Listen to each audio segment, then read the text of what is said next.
نقف اليوم عند لحظة تاريخية بمرور 80 عاما. ഐക്യരാഷ്ട്രസഭയുടെ 80ാമത് പിറവി ദിനത്തോടനുബന്ധിച്ചുള്ള സന്ദേശത്തിലാണ് UAE vice പ്രസിഡന്റും പ്രധാനമന്ത്രിയും ദുബായ് ഭരണാധികാരിയുമായ Sheikh Mohammed bin Rashid Al Maktoum നിർദ്ദേശങ്ങൾ മുന്നോട്ട് വെച്ചത്. വിവിധ രാജ്യങ്ങളിൽ ഇസ്രായേൽ നടത്തുന്ന ആക്രമണം തടയാൻ UN-ന് കഴിയുന്നില്ലെന്ന വിമർശനം നിലനിൽക്കെയാണ് ഷെയ്ഖ് മുഹമ്മദിന്റെ നിർദ്ദേശം. ലോകരാജ്യങ്ങൾ വലിയ വെല്ലുവിളി ഇപ്പോൾ നേരിടുന്നുണ്ട്. അനുരഞ്ജന ചർച്ചകൾ, സഹിഷ്ണുത, സഹവർത്തിത്വം എന്നീ ആശയങ്ങൾ ശക്തിപ്പെടുത്താൻ UN-ന് കഴിയണം. ഇതിനെല്ലാം സഹായിക്കുന്ന വിധത്തിലുള്ള മാറ്റങ്ങൾ അന്താരാഷ്ട്ര സംഘടനയുടെ അടിസ്ഥാന തത്വങ്ങളിൽ ഉണ്ടാകണമെന്നും ഷെയ്ഖ് മുഹമ്മദ് തന്റെ വീഡിയോ സന്ദേശത്തിൽ പറഞ്ഞു.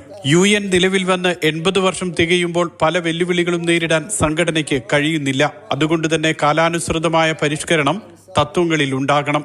ഇത് മാറ്റിവെക്കരുത്. മാനുഷിക സഹായങ്ങൾ ഉറപ്പാക്കൽ, തീവ്രവാദത്തിനെതിരായ പോരാട്ടം, വിദ്വേഷ പ്രസംഗം എന്നിവയ്ക്കെതിരെ ശക്തമായ നിലപാട് സ്വീകരിക്കാൻ UAEക്ക് കഴിയുന്നുണ്ടെന്നും Sheikh Mohammed bin Rashid Al Maktoum പറഞ്ഞു. Mathrubhumi news, Dubai.